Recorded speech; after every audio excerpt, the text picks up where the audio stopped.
Mark Twain once said, if the first thing you do each morning is eat a live frog, you can go through the day with the satisfaction of knowing it's pretty much the worst thing that's going to happen to you all day.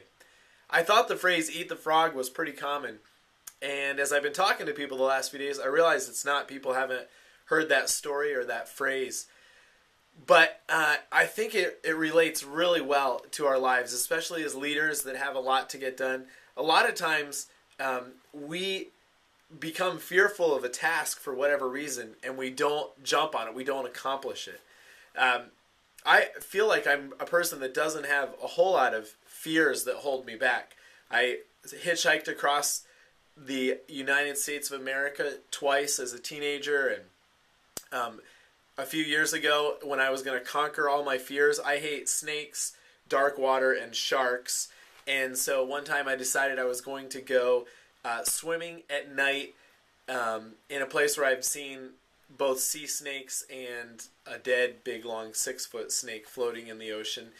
And just a few miles from where they caught a pregnant 18-foot great white shark here in Okinawa at 10:30 at night one time.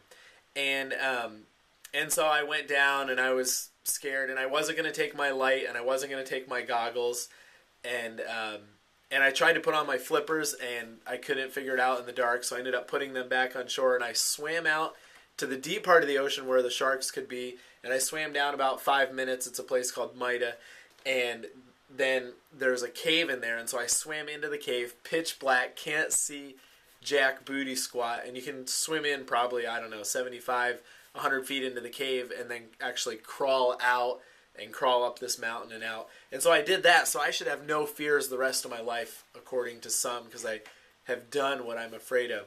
But it's funny, just about 2 weeks ago, I was supposed to work on my leadership values, and I kind of done a rough draft, and I needed to just put some statements onto those, and it's been on my to-do list for 2 weeks, and I keep going, oh, that's a big thing. I can't do it, which now seems really ludicrous. But I went through, and today I finally did it. I actually set a timer on my little iPhone here, and you can see it's counting down still. But I set a timer on my iPhone for 48 minutes that I was going to crank these out in. And then I wasted 13 minutes doing nothing, delaying the task. So I went back, started the timer over again, and it only took me 13 minutes. Something that I've been putting off and delaying for 2 weeks was a 13-minute project.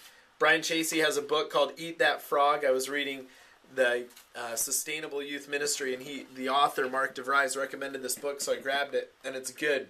2 rules of frog eating that I want to share with you. The first rule of frog eating is this: if you have to eat 2 frogs, eat the ugliest first. And the second rule of frog eating is this. This also would apply to my kids and eating their food at dinner time some of the times. If you have to eat a live frog at all, it doesn't pay to sit and look at it for very long. So tomorrow when you wake up, think about the worst thing that you have to do and start off your day with that. And then it's all downhill from there.